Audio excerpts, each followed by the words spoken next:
Good afternoon, and welcome back to Stories with Don, reading Matilda by Roald Dahl. And great book. Today we are on the chapter entitled The Hat and the Superglue. So let's see what happens. The following morning, just before the father left for his beastly second-hand car garage, Matilda slipped into the cloakroom and got hold of the hat he wore each day to work. She had to stand on her toes and reach up as high as she could with the walking stick in order to hook the hat off the peg, and even then she only just made it. The hat itself was one of those flat-top pork pie jobs with a jay's feather stuck in the hatband, and Mr. Wormwood was very proud of it. He thought it gave him a rakish, daring look, especially when he wore it at an angle with his loud checkered jacket and green tie. Here's a picture of her getting it down.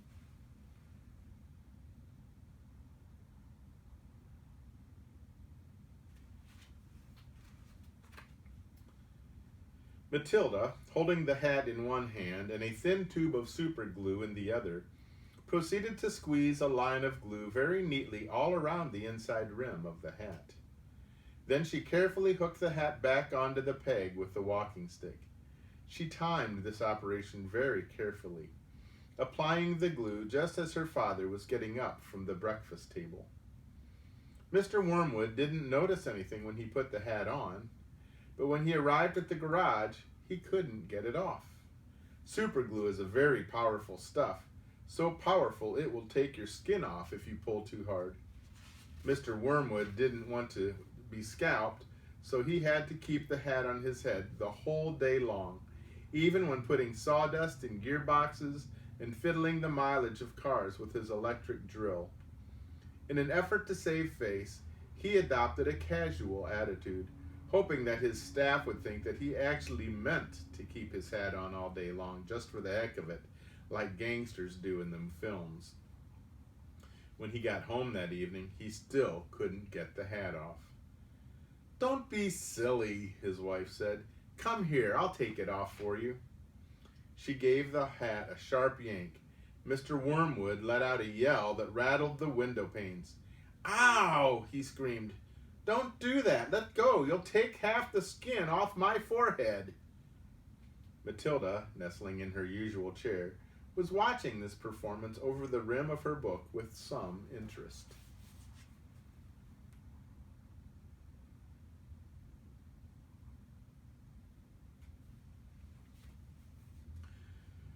"What's the matter, Daddy?" she said. "Has your head suddenly swollen or something?" The father glared at his daughter with deep suspicion, but said nothing. "How could he?" Mrs. Wormwood said to him. "It must be superglue. It couldn't be anything else. That'll teach you to go around playing with nasty stuff like that. I expect you are trying to stick another feather in your hat." "I haven't touched the flaming stuff," Mr. Wormwood shouted. He turned and looked again at Matilda, who looked back at him with large, innocent brown eyes. Mrs. Wormwood said to him, "You should read the label on the tube before you start messing with dangerous products. Always follow the instructions on the label." "What in heaven's name are you talking about, you stupid witch?" Mr. Wormwood shouted, clutching the brim of his hat to stop anyone trying to pull it off again. "Do you think I'm so stupid I'd glue this thing to my head on purpose?" Matilda said, "There's a boy down the road who got some super glue on his finger without knowing it, and then he put his finger to his nose." Mr. Wormwood jumped. "What happened to him?" he spluttered. "The finger got stuck inside his nose," Matilda said, "and he had to go around like that for a week. People kept saying to him, 'Stop picking your nose,' and he couldn't do anything about it. He looked an awful fool." "Serve him right," Mrs. Wormwood said.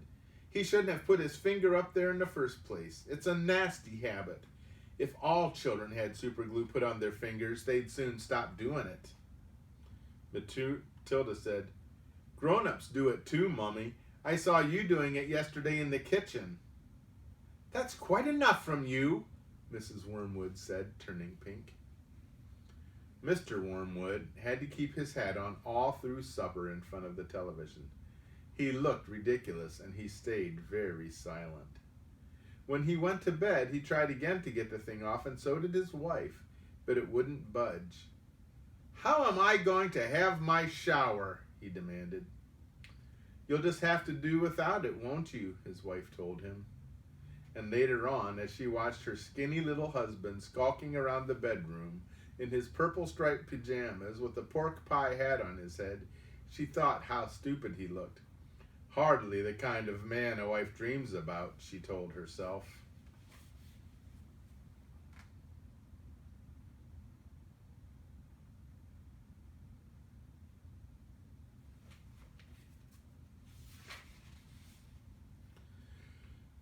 Mr. Wormwood discovered that the worst thing about having a permanent hat on his head was having to sleep on it. It was impossible to lie comfortably on his pillow.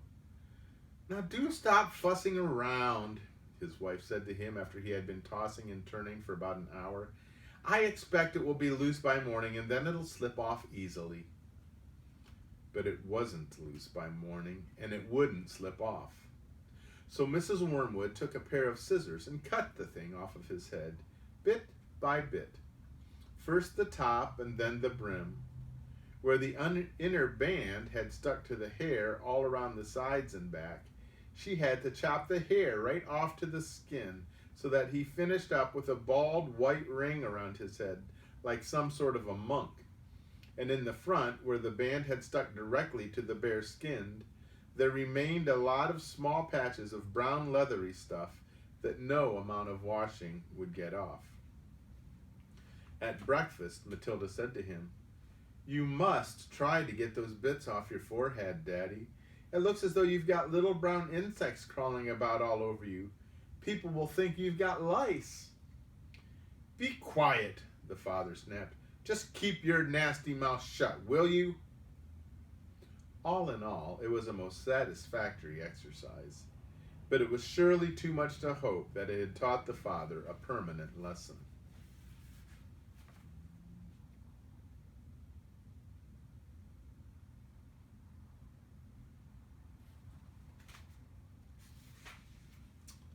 And that is the end of that chapter. So we'll have to wait until Monday to see what happens, or Tuesday, to see what happens next. So we're supposed to have a good day today, but I hear there might be rain in the forecast if that hurricane down in the Gulf of Mexico comes up our way. So who knows what the weekend will be like. But I hope that you enjoy it however the weather turns out, that you stay safe and healthy. May God bless you. Goodbye.